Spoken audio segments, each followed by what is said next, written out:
This map is called Reversion Island. It's the last surviving facility that still holds data on the first appearance of a Strog slipgate. The Strog have possession of the island, and the GDF, the humans, they're attacking to try and get hold of this data and transmit it back to waiting GDF scientists. When you jump into the interface for the game, it's a really straightforward choice. Do you prefer the aesthetic of the Strog with their advanced weapons, or the GDF with their more conventional military weapons? But most importantly, you can pick a combat role that suits your preferred playing style. So, you know, for someone like me, I like being down on the ground and pulling off mid-air headshots, but my dad likes repairing vehicles, deploying guns, that kind of stuff.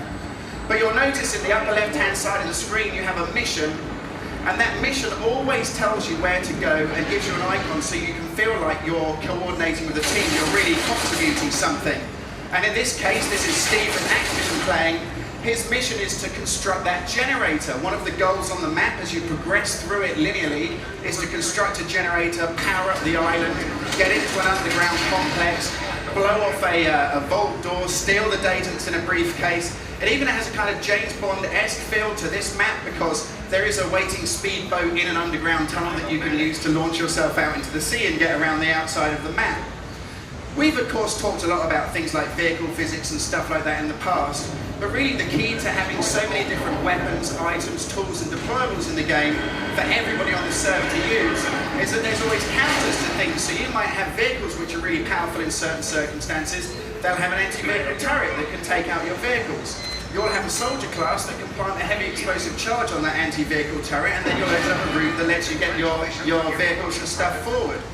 So the real key for us is that in such a kind of asymmetrical game where the Strog are so different from the GDF, and we have these other elements of gameplay like deployables that you're seeing on the screen right now, where you can call in things like big artillery guns, defense turrets, put down radar that gathers intelligence for your team.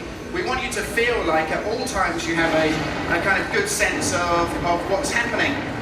And so the payoff, I guess, for us as game developers is if we can take that kind of buzz we had playing clan matches, you know, 5 or 6 years ago, where we'd all work out our plays online and figure out what we were going to do in advance, and then we get that really, really cool buzz that comes from coordinating team play. What we end up with is a game where you get that same buzz that we had, but playing with strangers completely online.